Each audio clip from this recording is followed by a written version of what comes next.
nitrogen. And following that stint, I spent 2 years in France at Lagos in Toulouse in the south, where I did some more groundwater work before coming back across the Atlantic to Hui. And so it's been a great opportunity to work at the reserve. We've continued to work at the reserve since leaving Hui and joining ODU. But what I'd really love to do to start us off this evening is to get a sense of who you all are. So Sonia, thank you. She's started a poll. So if you would, I would love to know what my audience is here. I don't have bartender or bar attendee on the list, but perhaps you fit into one of these categories at the Aquatic Brew Pub. So, and a special shout out. I do love the offerings that you guys have.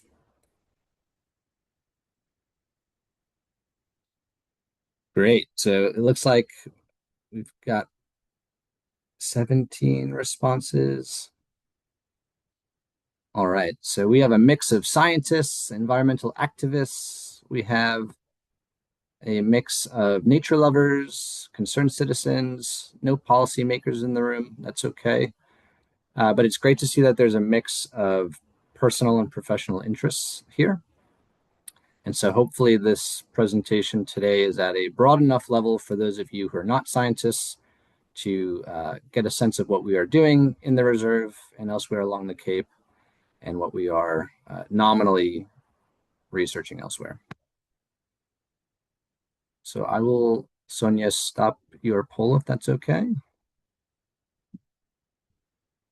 All right.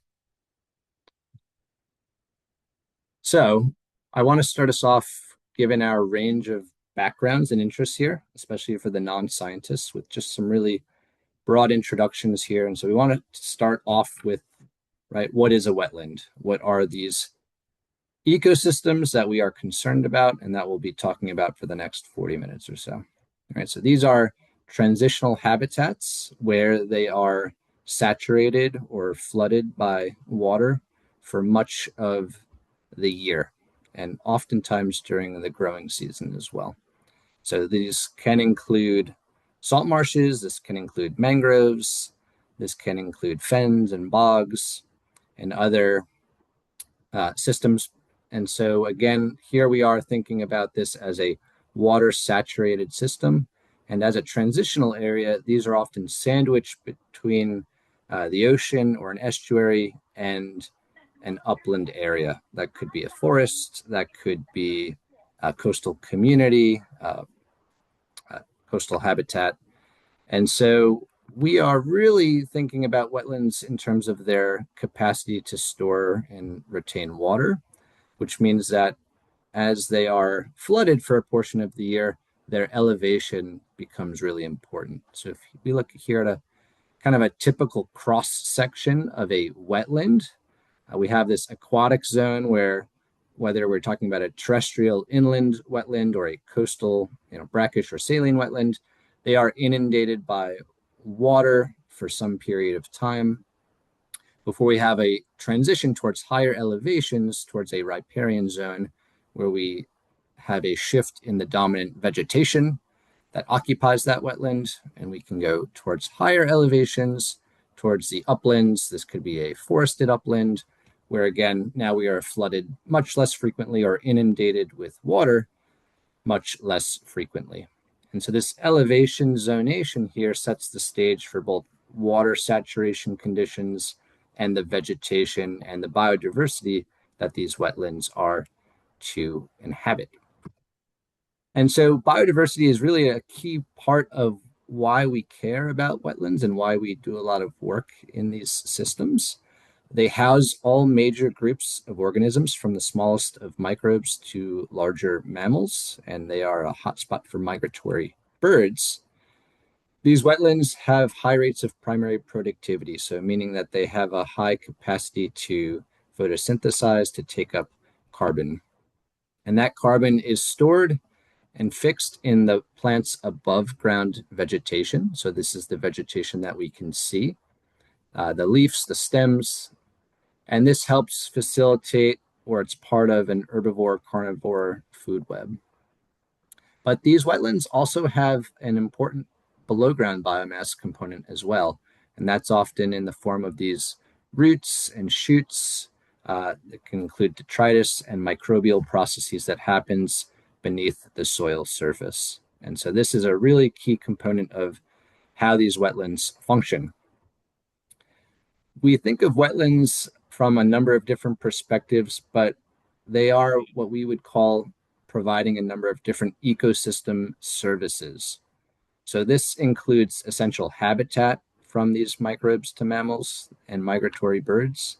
But these wetlands also have proven capacity to help buffer against storm surges, and they can filter nutrients or heavy metals or other contaminants out of our surface waters or out of our groundwaters as those elements are stuck to the mineral and the biologic particles within the wetland ecosystem.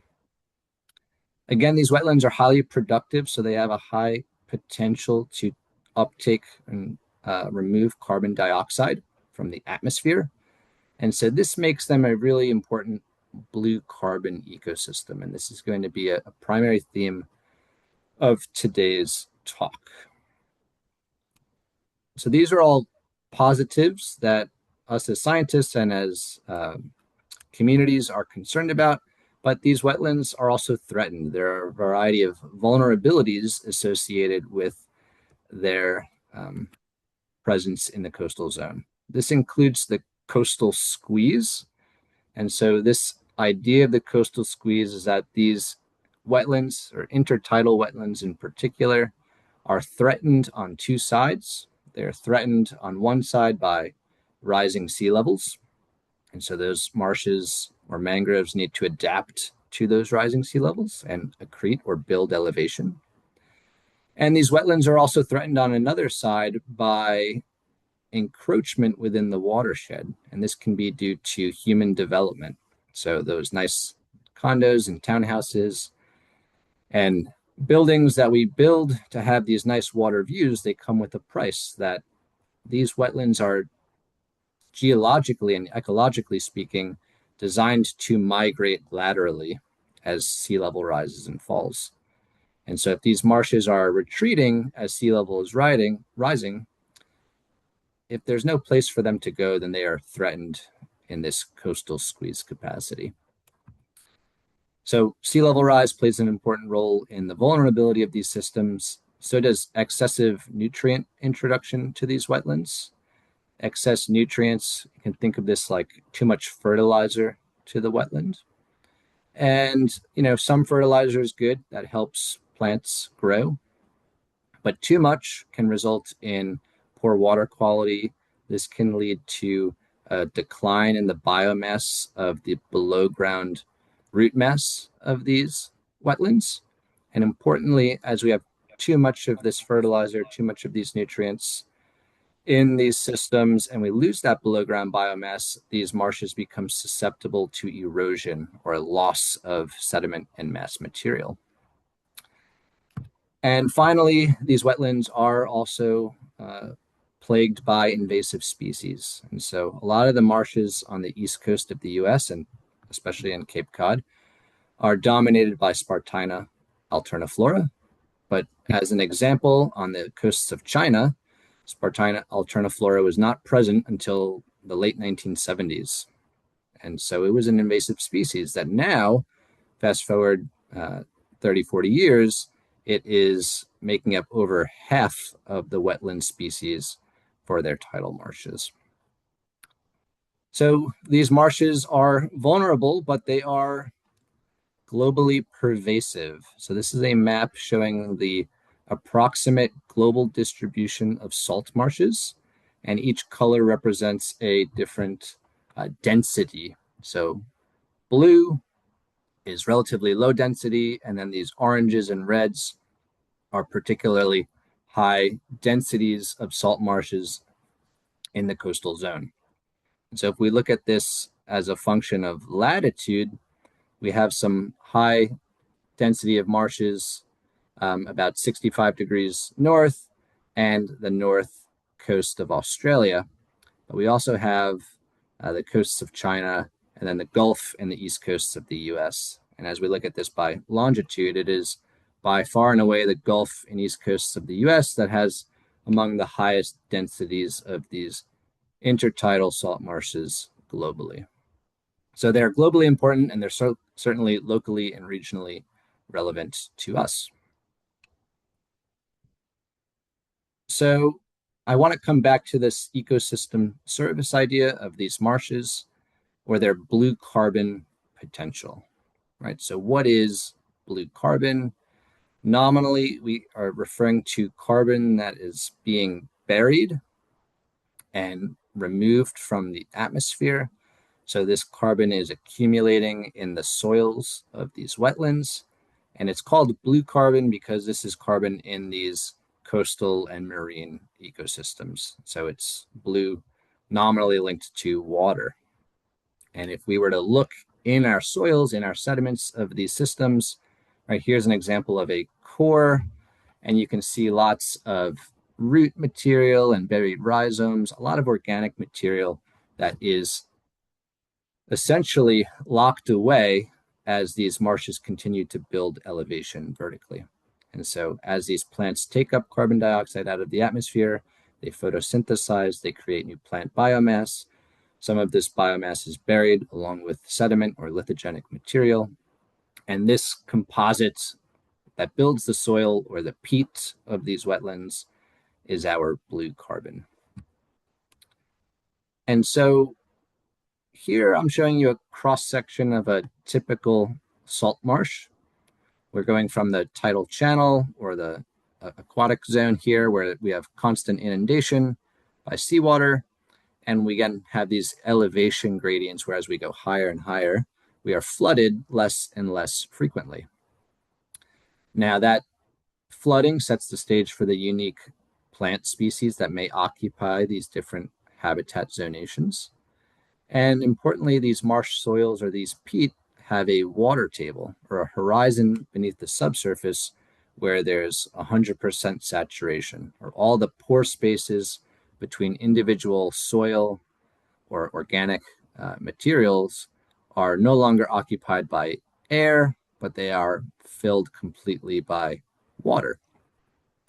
And the water that occupies these pore spaces can be enriched in gases like methane or nitrous oxide, and they can be enriched in dissolved species or species that are retained within the water, such as dissolved organic carbon or dissolved inorganic carbon. So these marshes with the water table sits at a higher elevation than that of the tidal channel or sea level. And so what we can wind up having happen is a drainage of the peat or a drainage of the marsh soil. So I hope this video plays through.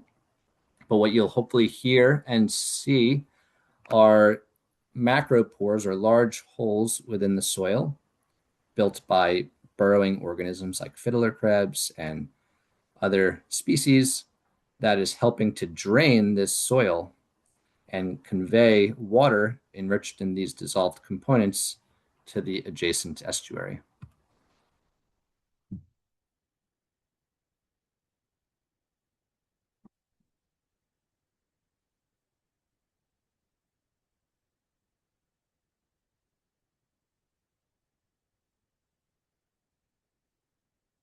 I recognize that might come in a bit blocky, so I'll play that one more time just to see if we don't get a better sense of what's going on here.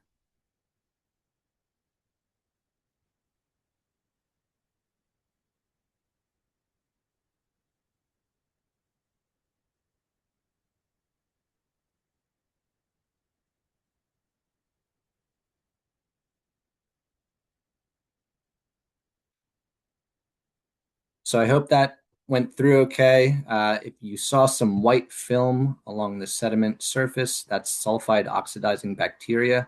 So these are very salty, very reducing, very sulfidic waters. They have that rotten egg smell that you might have noticed as you walk around in these wetlands and these reserves.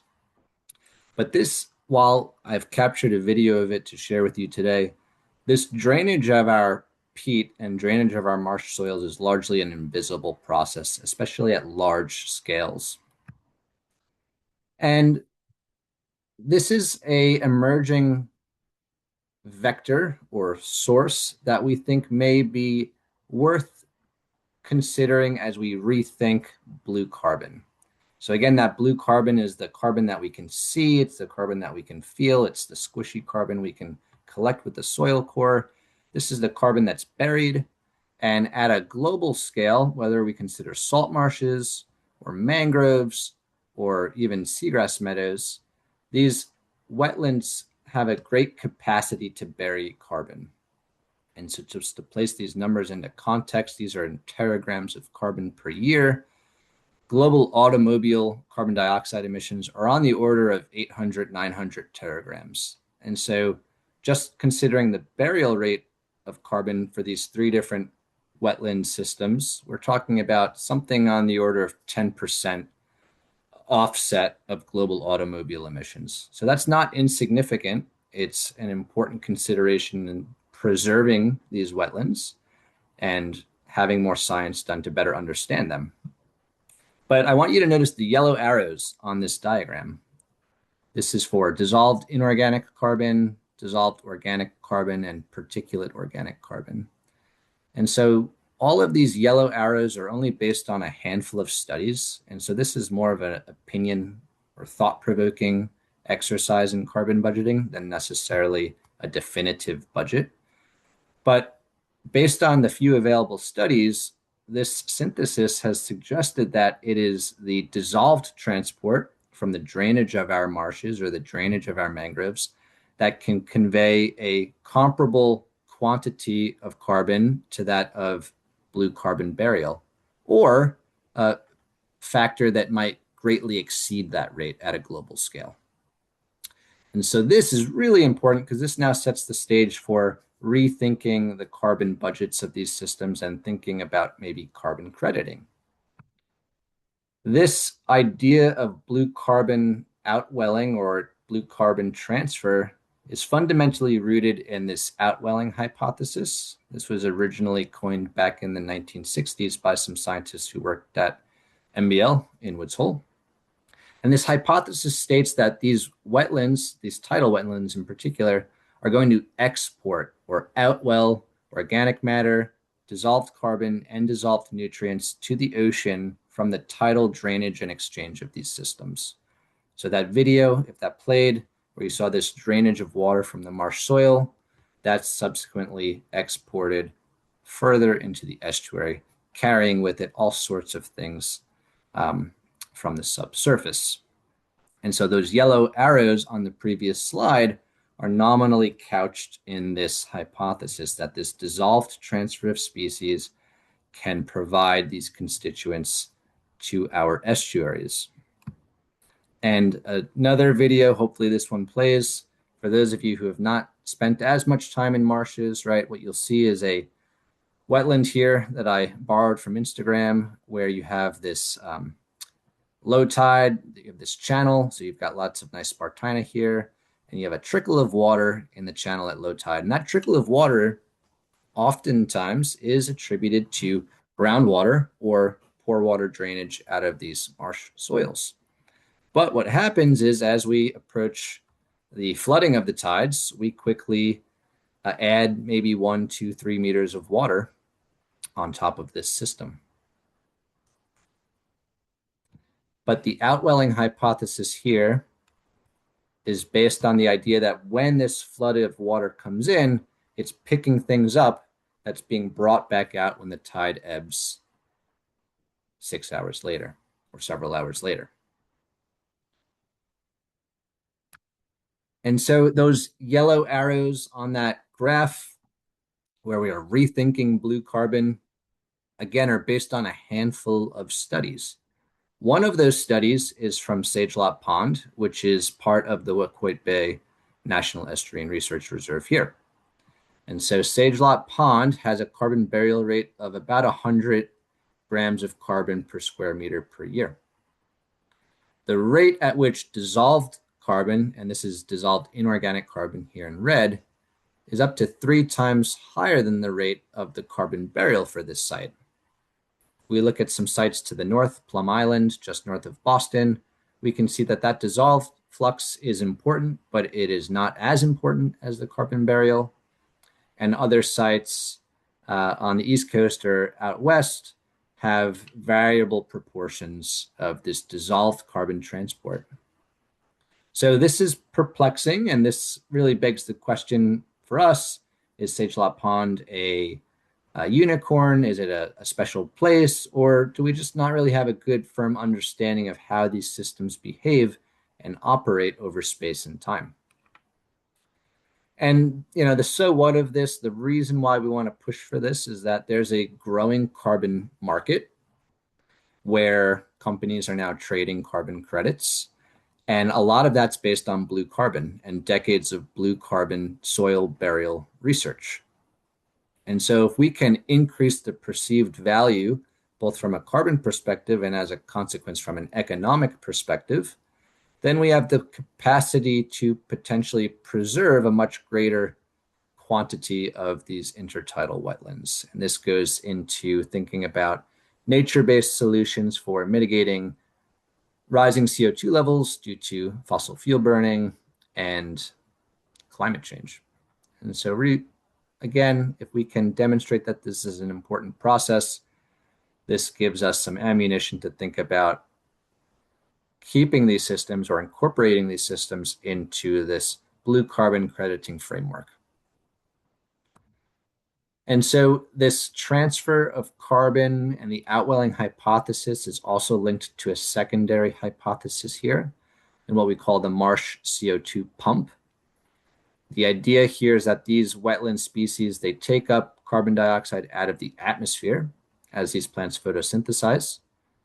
There is some loss of carbon back to the atmosphere. But as we bury the plant material, we have decomposition of this organic matter by microbes, by little critters. And as they decompose that organic matter, the chemical process that results is the production of dissolved inorganic carbon and CO2 and alkalinity. And so what's important here is that we have this advective transport or the drainage of the soil, adding this pore water or groundwater from the marsh soil into the estuary, where it can then transport that inorganic carbon and alkalinity. And you can think of this process kind of like adding an antacid, like a Tums or a Pepsid, to the coastal ocean as we add this alkalinity from this carbon drainage. So this is also a mechanism by which we can combat coastal ocean acidification.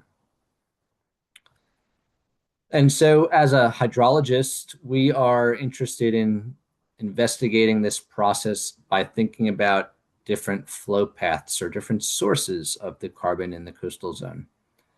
So this is a slightly more complex cross section of a salt marsh now, but I want to walk you through it. So we have this darker brown layer at the top. This is the marsh peat or the marsh soil. And the tides are going to rise and fall on our marsh. And so when we have a spring tide or a higher high tide, we're going to flood a greater area of the marsh. And when we have a neap tide or a lower high tide, we're going to flood a smaller proportion of our marsh. And so this tidal flooding over these spring neap cycles creates a conveyor belt-like circulation cell that allows for the drainage of these marsh soils and the recharge of these marsh soils due to the tides. But beneath the peat, here in yellow, we have, especially in the Northeast, sandier aquifers, water-bearing reservoirs. And this aquifer may transmit fresh or it may transmit saline groundwater that can flow through our peat, or it may discharge directly into our tidal channels. And so these different arrows or these different vectors can have the potential to convey different proportions of dissolved carbon to that of the estuarine system. And so from our perspective, it becomes really important to try and disentangle these different arrows as we think about quantifying carbon loads for incorporation into this blue carbon framework. And so I'll refer to this nominally as submarine groundwater discharge, as water that flows through the aquifer, or PEX, pore water exchange, or pore water drainage, as nominally seawater that is circulating or recirculating through the marsh soil due to the tides. So here we want to ask, what is the importance, relatively speaking, of these two different pathways? And by extension, where is the marsh being flushed? Or more simply, where's the carbon coming from? So we've done work at the reserve. I've started there at 2018, but my colleagues at WHOI and USGS have worked there since 2012 approximately. And so Sagelot Pond is a microtidal salt marsh. Here's a nice photo of it flooded on a spring tide. And so you can see lots of standing water in this high marsh area. And the reserve was gracious enough to have these catwalks built where we could get out and access these marshes during flood conditions. And so our team has had sensors in our tidal channels where we're measuring current velocity and how much flow or movement of water is going through the channel at any time. Sensors for salinity, temperature, pH, oxygen. And then we're also collecting pore water and groundwater samples beneath the soil. And so they're doing that with syringes and pumps and different apparatus. But we're also collecting sediment cores at these locations to assess how much carbon is being buried.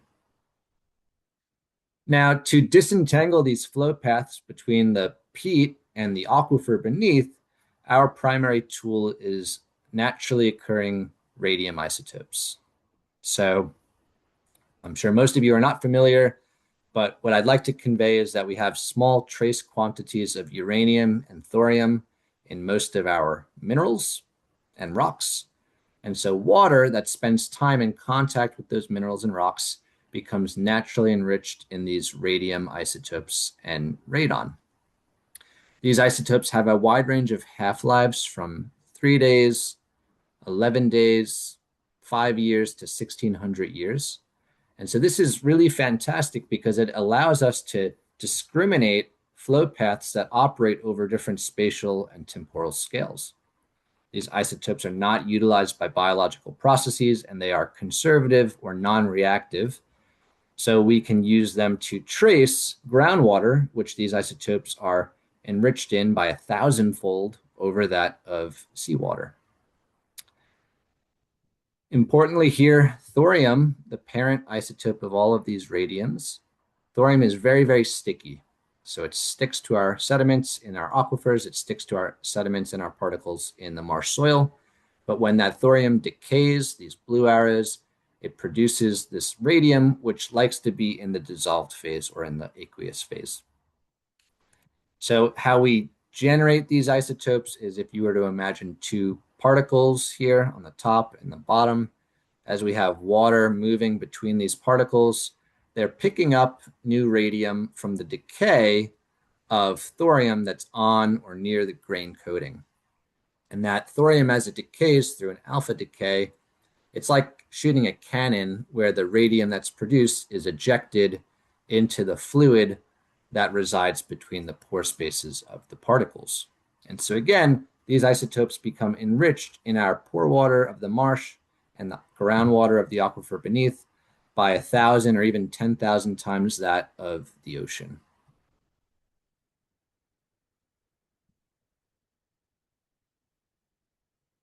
So here I'm showing you some data from Sagelot Pond. This is the concentration of radium versus water elevation. So here, water elevation, thinking about how high the water is on the marsh or this tidal process of this conveyor belt recirculation. So at very high water elevations, when the marshes are flooded, whatever isotope of radium we consider, whether it's the 3-day isotope, the 5-year half-life isotope, or the 1,600-year half-life isotope, our lowest concentrations are our highest water levels. But as our water elevations decrease, we see an increase in the radium. So this is an indication that we are tracing subsurface processes as the tides go out, and we facilitate drainage of these systems due to a release of pressure acting upon them.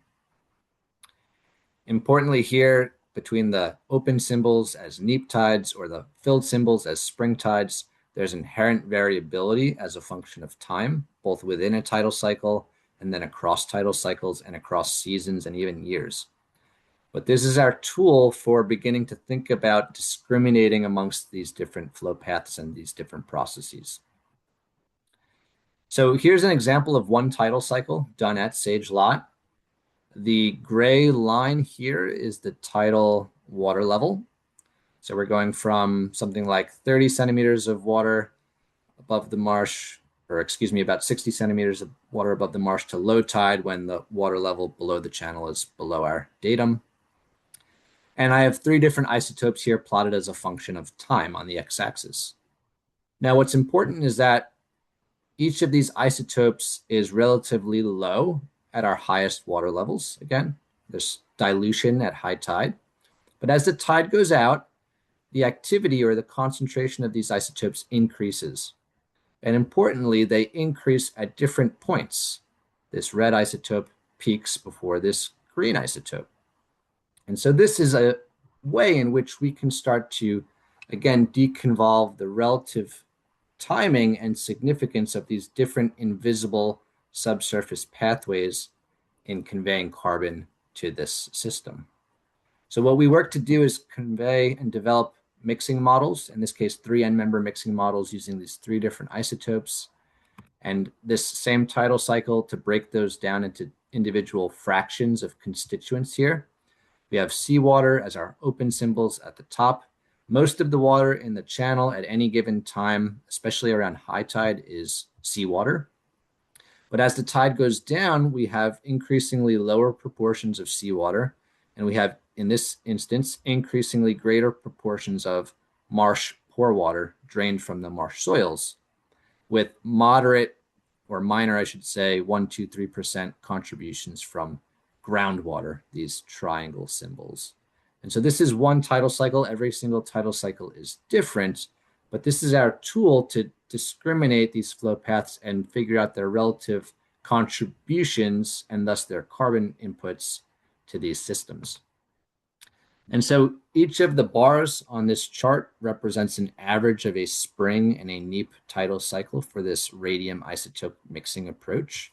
So I won't bore you with those details, but what I want to emphasize is that we have interannual and annual variability in the rate at which water exchanges or the rate at which water flows through these systems.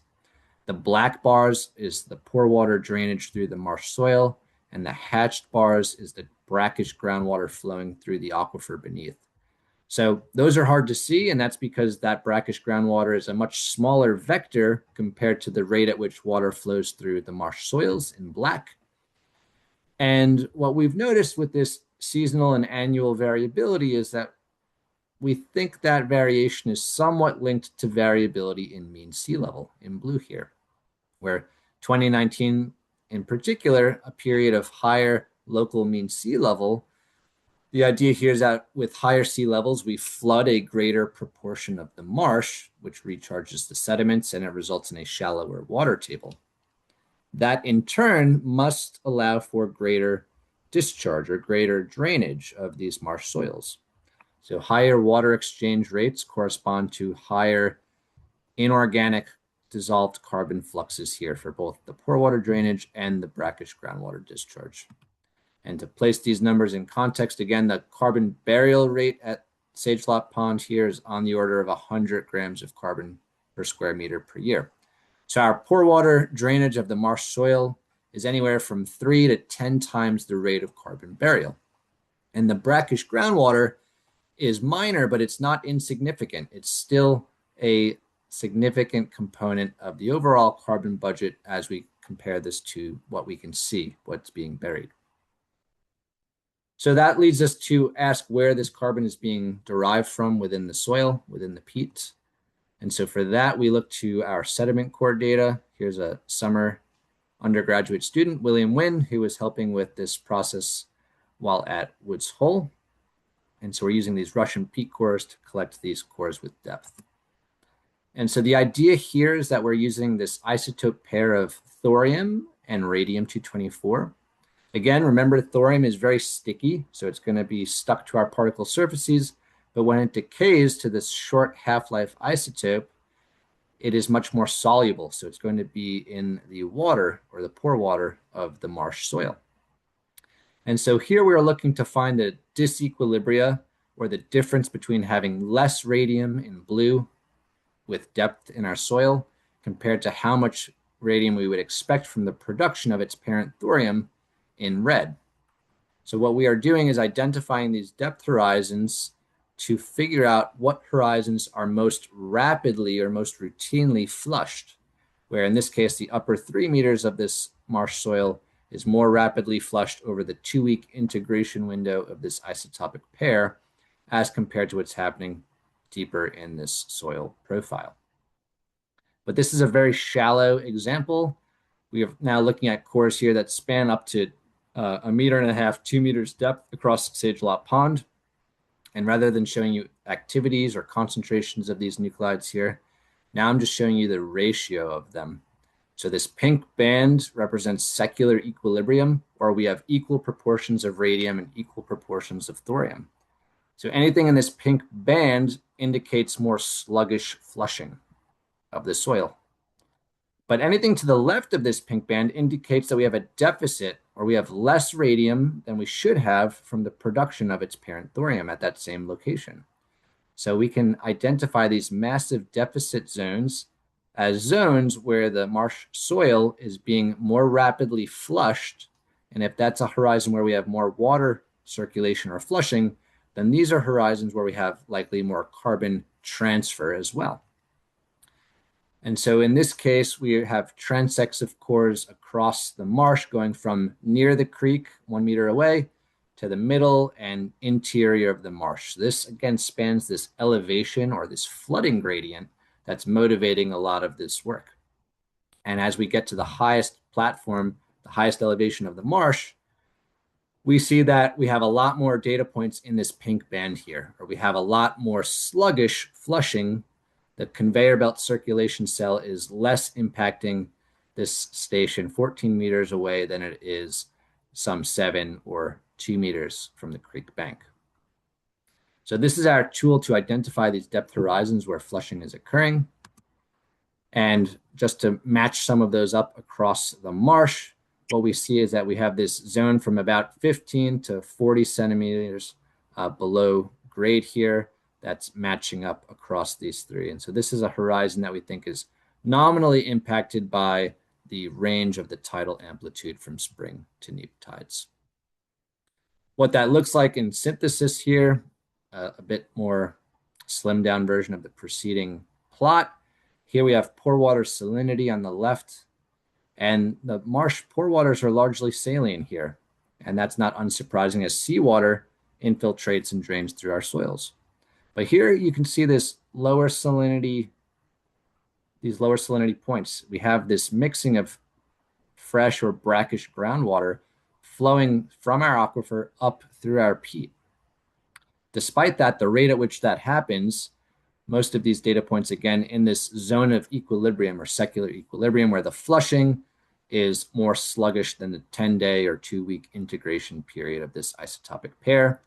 But it's this spring neap zone where we have this variation in our tidal range, coupled with the upper few shallow centimeters of the soil, where waves and tides overtop and recharge the peat, where we think the rate at which water moves through the soil and the sediments is the fastest. So this is how we're able to quantify carbon flux and identify horizons of flushing. What this spring neap tidal pumping depth horizon looks like, here's a picture from the creek at Sage Lot Pond, and hopefully you can see this large density of mussels and other organisms that are burrowing into the sediment. And so while this is a very fine-grained system where one might think the permeability or the ease at which water can flow is low, the presence of buried roots, buried rhizomes, and these organisms help enhance the secondary permeability of these systems to help facilitate more rapid fluid flow. And so Sage Lot Pond here, if we integrate measurements from a number of other studies and think about the carbon budget of the system, these plants take up a large amount of carbon dioxide out of the atmosphere as gross ecosystem productivity. We bury again about 100 grams of carbon per square meter per year.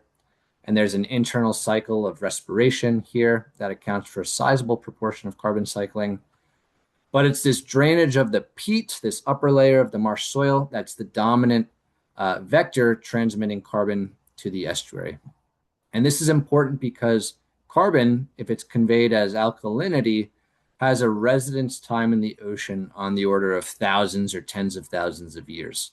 So carbon that's come from the atmosphere, uh, taken up by these plants, and made its way out to the ocean through this dissolved transport pathway is essentially locking that carbon away from the atmosphere over timescales relevant to that of soil burial.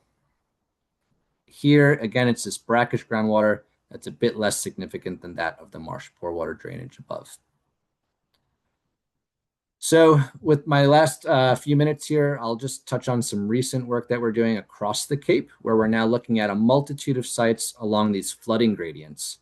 Sage Lot Pond, Hardings Beach and Chatham, Dog Marsh, also in the Wickwait Bay Reserve, Cockle Cove in Chatham, and then Taylor Brae Farm and Bass Creek, both of which are in Yarmouth. And so what we're trying to do is look at these highest elevation or highest Z-star marshes. These are marshes that are only flooded by the highest of high tides, our spring tides or our storm surges, but also look at other marshes similar to Sage Lot, like Hardings Creek here, that is flooded on every routine high tide, and certainly flooded during every storm event, where, again, a large proportion of the marsh is covered by seawater.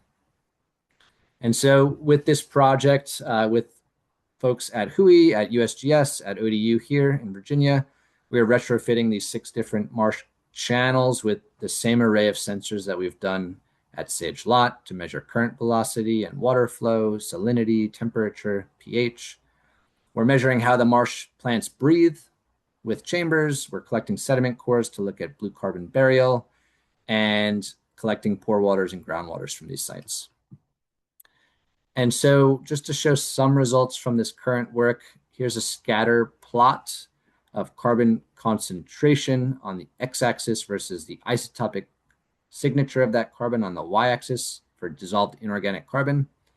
And you don't need to know anything about isotopes here to know that we have a seawater signature up here that's around 0 and relatively low in carbon. We have a groundwater signature down here and a marsh pore water signature over here. This is an inverse scale, so this is very, very high concentration, and on the right, very, very low concentration.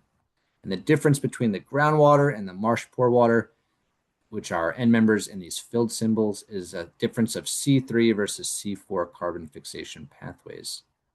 But our surface waters from our tidal channels across these 6 sites here, we see that often there's mixing between seawater and the pore water that drains the marsh soil here. And sometimes, like at Dog Marsh and at Taylor Brae Farm in Black Flats, we have mixing along this pathway between groundwater and seawater. And sometimes we even have mixing between these reservoirs in the subsurface. So this is a tool in which we can start to interrogate and discriminate these flow paths again. But we're also merging this tool with our favorite isotope, radium, to try and disentangle these pathways. So here is radium activity. This is that 3-day half-life isotope. So any enrichment here is a sign of a recent input. And now I'm showing you only samples collected in tidal channels. The open ocean has a radium activity or concentration that's approaching the 0. So what we observe in our channels here are up to 3 orders of magnitude higher than that of the coastal ocean. Importantly, our highest radium is our highest carbon concentrations. This is almost double that of what you would expect from typical coastal seawater. And we have variability across these 6 sites. So each site is unique. Some of that uniqueness is attributed to flooding across the marsh platform. But our radionuclide here, radium, is turns out a useful tracer of looking at this carbon exchange from the subsurface to these creeks and variability across sites as a function of flooding or elevation. So we're doing the same sediment coring approach here. We'll see if this video plays for you.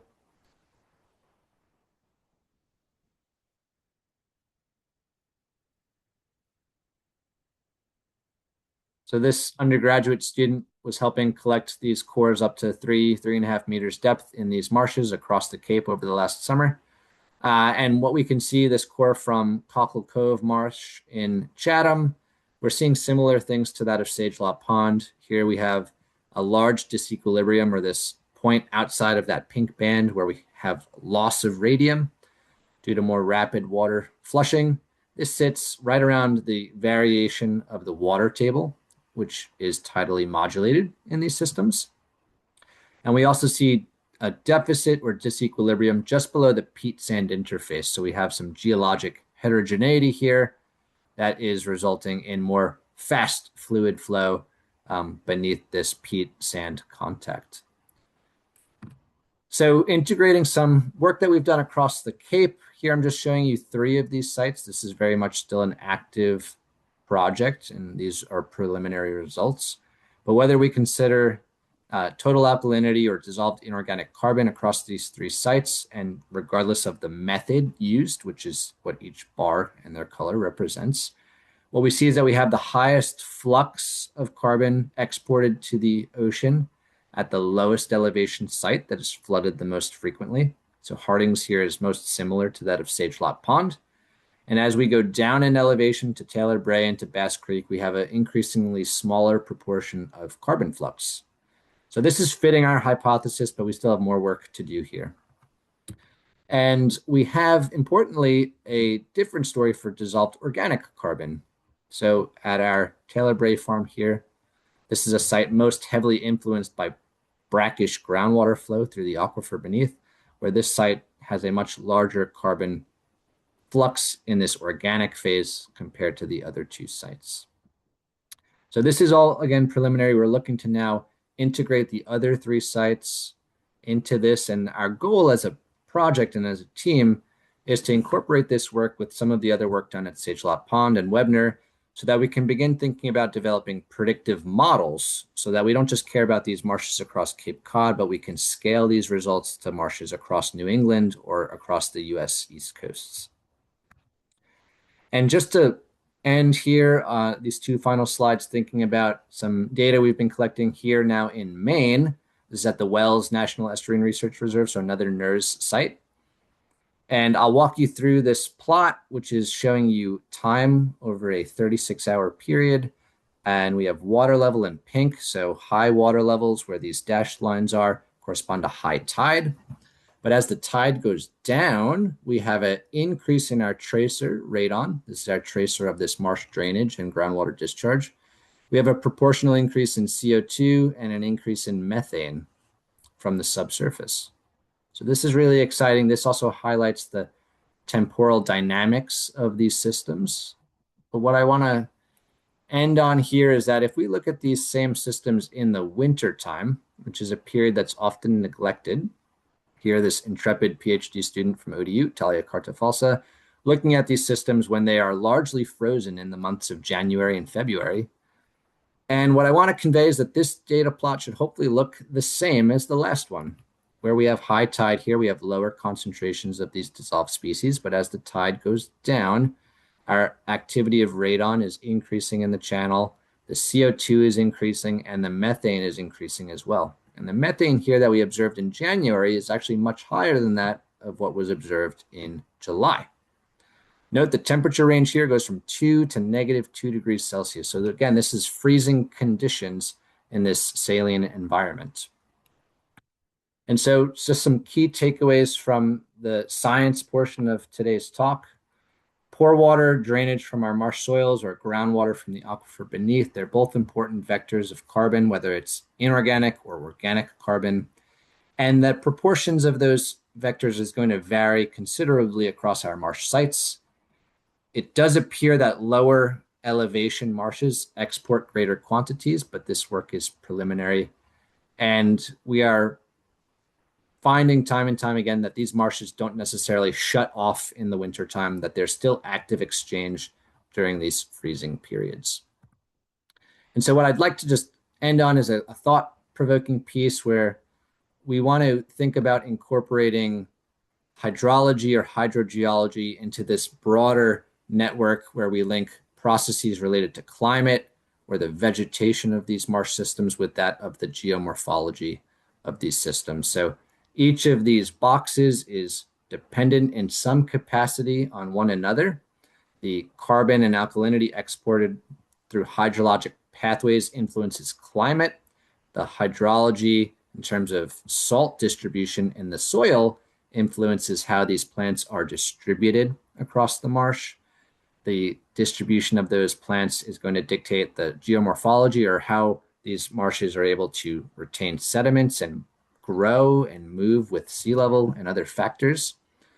And so with that, I will thank you all for your time. Thank you all for your attention. I've got a host of people to thank from WHOI and from USGS and from ODU. So I'll just leave this up and I'm happy to take any questions. Thank you. Thank you so much. No questions have come in the chat yet, but if anyone has them, please feel free to add them into that chat.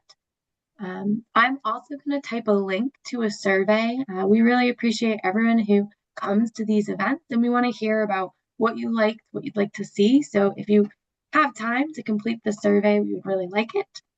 But again, a plug. Anyone have any questions?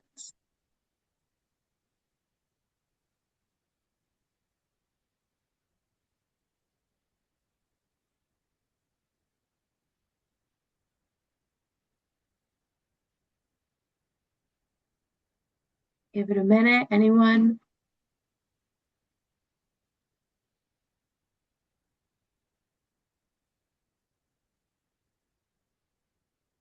Joe, do you have any other final thoughts that you'd like to share in lieu of any questions? No, I know it's late and people are maybe having dinner, so just say thank you all for your attention. Oh, there's one question. Oh, we got one. How does this export affect climate change? Yeah, it's a great question. I think it's something we're still working towards answering. So, this carbon flux impacts coastal acidification. It impacts how much carbon is locked away in the ocean. So I don't want to speak too broadly about how it is or is not affecting climate change, but nominally, if we can take up more carbon out of the atmosphere, that's a way to help fight rising temperatures. Thank you for your question.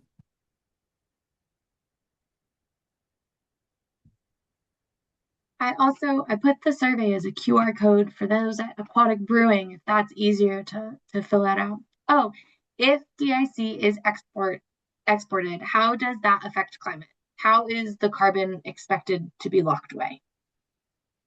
Yeah, so nominally we want to think of the dissolved inorganic carbon that is exported. It's the fraction of that that's bicarbonate, which is a component of alkalinity that is hopefully sequestered into the ocean. Alkalinity within the global ocean system has a residence time on the order of thousands of years. So in this sense, it's locked away from that of the ocean, and it may be incorporated into rocks, through biological mediated processes that modulate that. But here we're just thinking about its removal again from the atmospheric system. But the CO2 component of that DIC, that can be returned to the atmosphere. And so we want to be careful to discriminate amongst the species of carbon here as we think about this pathway. And certainly as we think about it in terms of climate change. Another question came in that Sherry has heard that seagrass is great at carbon sequestration, and how does that compare to salt marshes? Yeah, that's a great question. Seagrass is absolutely a important blue carbon pathway. There's some evidence to suggest that the seagrass might have a higher blue carbon burial capacity compared to marshes and mangroves. So that is worth noting. I think the outwelling or this transfer dissolved carbon from seagrass is much less well understood at this point, and that's because these systems are completely submerged tidally, and so they are not subject to the same tidal modulation hydrologically or hydrogeologically. So it's a bit harder to track where that biomass goes as those plants senesce, if that answers your question. Jeff asks, biocarbonate uptake by phytoplankton? Carbonate uptake in terms of calcifying organisms that might use that coupled with calcium to form shells. And I see there's another question in the chat about why the low marsh would export more inorganic carbon. It's a great question, and I probably didn't thoroughly explain it. But the idea here is that in a lower marsh or a low elevation setting for that matter, that is flooded more routinely by the tides, we have a shallower water table that might be right near the soil surface. And so what that means is that we have a thinner vadose zone or a thinner unsaturated zone. So we have less oxygen penetration into the soil, into the subsurface. And we have thus more reducing conditions due to microbial processes. So nominally, we're thinking about sulfate reduction, but other anaerobic respiration as well that produces dissolved inorganic carbon as a byproduct of this respiration. And so a higher elevation salt marsh that is flooded less frequently, which has a deeper water table, has likely a greater amount of oxygen that can make its way to those soils. But this is still a hypothesis. This is still a work in progress. Thank you so much. And now we are at time. It is 7:30. Thank you everyone who came. These will be recorded and shared out at the end of the month if you need to follow up with it. Yeah, thank you all for your time, and please feel free to